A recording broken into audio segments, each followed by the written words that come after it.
Now, audience, we have discovered a great discovery. Where a motorized train going 500 miles per hour, and just like that, has been traveling. Let's get an exclusive interview right now. Man, look at that. It's such a wonderful thing. Is it not? Whoa, where's it going now? Whoa! Man, that's such a lot of horsepower.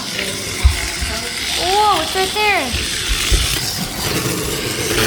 And whoa, it's going again. Nothing can happen this time.